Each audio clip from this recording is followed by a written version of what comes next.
नफरत का जहर इतना घोल दिया है संघ ने, बीजेपी ने, आरएसएस ने, इनके विश्व हिंदू परिषद ने, बजरंग दल ने इतना ज़्यादा नफरत का जहर घोल दिया है और धर्म को ज़्यादा प्रचारित किया जा रहा है। टीवी चैनल के माध्यम से, सोशल मीडिया के माध्यम से सबके दिमाग को पॉइजनस किया जा रहा है, यानी दिमाग में इतना जहर घोल दिया धर्म के नाम पर। मैं पूछना चाहता हूँ, कौन सा धर्म है जो इंसानियत के खिलाफ हो?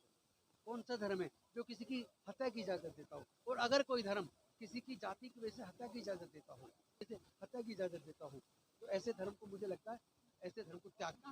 मैं समझता हूँ पूरे देश के लोगों को चाहिए राजनीति से ऊपर उठें, ऐसी पार्टी को सत्ता से बाहर करें जो जातिवादी है, जो नफरतवादी है, जो धर्म के जाति के नाम पर उन्माद पैदा करती है, नफरत पैदा करती है, जो देश के लिए, संविधान के लिए खतरा बन गई है, जो जातिवादी आतंकवादी है।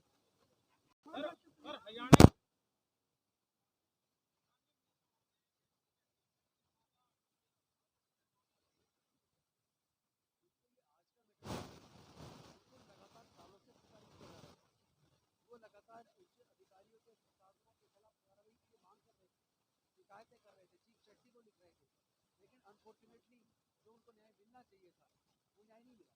और उनको जब बिल्कुल वो हताश हो गए, निराश हो गए, और निराशा की कारण भी है क्योंकि आपको पता होगा वो व्यक्ति एक इंजीनियर, इंजीनियरिंग ग्रेजुएट था, साथ में IIM अहमदाबाद से MBA किए हुए था, और एक मिनट, वो 25 साल पहले MNC के अंदर 2.5 लाख रुपये महीने की सैलरी छोड़कर देश की सेवा के लाइफ से कोलकाता में अपने दलितों के बच्चे अधिकारियों की रक्षा करने वालों की बात, लेकिन उसकी मुझे लगा जब मेरी कंपनी आई, मेरा खाना है, मेरे साले की बाइक खरीद आई और हम सारे लोग इतने पढ़े लिखे सीनियर अफसर होकर मेरी प्रताड़ना के ऊपर मेरे को न्याय नहीं मिल रहा, तो दूसरों को क्या नहीं मिल रहा, उसको हताश हो गया, उसको इसमें कंपेयर करके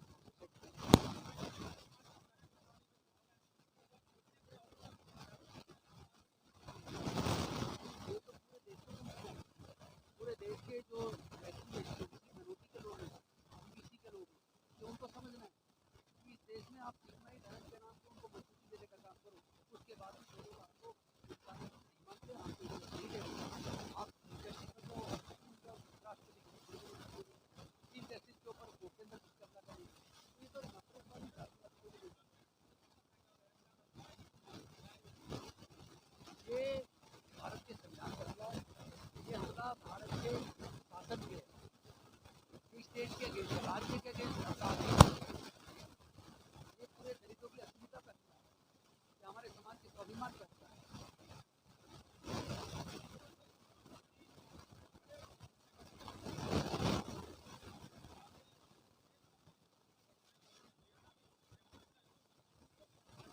जो वो बोलते हैं हमेशा उसके खिलाफ काम करते हैं। ये इशारा होता है ये करना है, जिस चीज़ को उन्होंने कहा ये नहीं करना वो उन्होंने किया।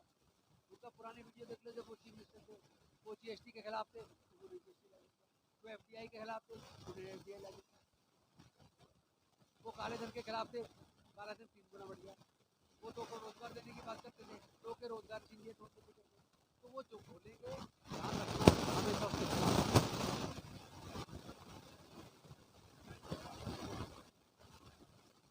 मैं इसको राजनीति से नहीं जोड़ता, मैं तो सीधा कहता हूँ जो लोग संविधान विरोधी हैं, जो मानवता विरोधी हैं, जो नफरतवादी हैं, ऐसे लोगों को सत्ता से दूर करेंगे। तो साथियों, दिल्ली में मौजूद हैं और आज CJI के समर्थन में संविधान सम्मान यात्रा। CJI का सम्मान केवल संविधान का अपमान नहीं है, CJI का अपमान बहुजन समाज का भी अपमान। आज दिल्ली में प्रदर्शन था और हमारे साथ कुछ बहुजन समाज के जो समाज सेवी साथी खड़े हैं। जी सर नमस्कार, किन बातों को लेकर आज इतना आक्रोशित है? ये जो RSS और जो है मनुवादियों के द्वारा जो ये हम दलितों पर और OBC वगैरह जो इन पर जो अत्याचार किए जा रहे हैं, इन पर दिन घटनाएं बढ़ती जा रही है। सब सर्वप्रथम जो है हरिओम वाल्मीकि जी को जो है जिस निर्मम तरीके से उनकी हत्या की गई, हमने वीडियो देखा, देखने लायक नहीं था। मतलब इस तरीके से जो है जानवर मतलब नीचे डाल करके हाथ पर बांध करके उसको लाठियों से उसके गुप्तांगों पर भी लाठियाँ मारी गई। तो ये उसका है।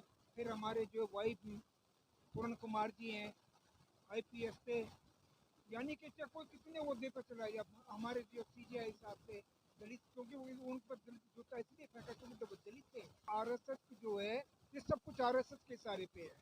वो ये एक्सपेरिमेंट करना चाहते थे कि मतलब एक्शन क्या होगा, रिएक्शन क्या होगा।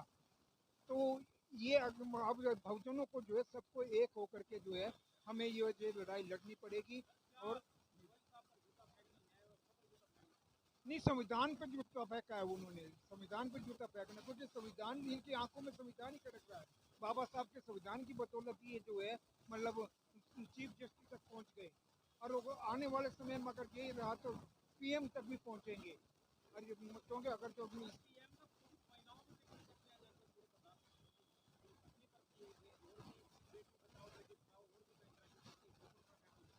हाँ, तो उनका जो अंदर की बात जो है ना वो सामने आ जाती है, जो उनका चरित्र जो होता है कभी कभी वो सामने आता है। वो इसी लायक है, वो मतलब उनको पढ़ा लिखा तो है नहीं, अनपढ़ मतलब 10वीं भी नहीं है, जो वो चौथी 5 पास है, तो वही को वैसे ही तो बोलेगा।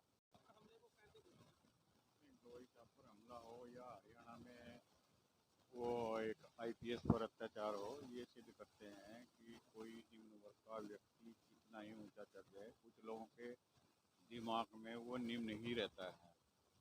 तो ये दर्शाता है कि हमारा समाज गलत दिशा की ओर जा रहा है, और इस तरह के कुकृत्य करने वाले लोगों का हमेशा विरोध किया जाना चाहिए। मैं हमेशा इस पक्ष में रहा हूँ कि इंसान इंसान बराबर है। किसी भी इंसान के हाथ में नहीं है कि वो किस जगह पर, किस धर्म में, किस जाति में पैदा होगा, किस परिवार में पैदा होगा। तो सब ऊपर वाले की संतानें हैं और सब बराबर हैं।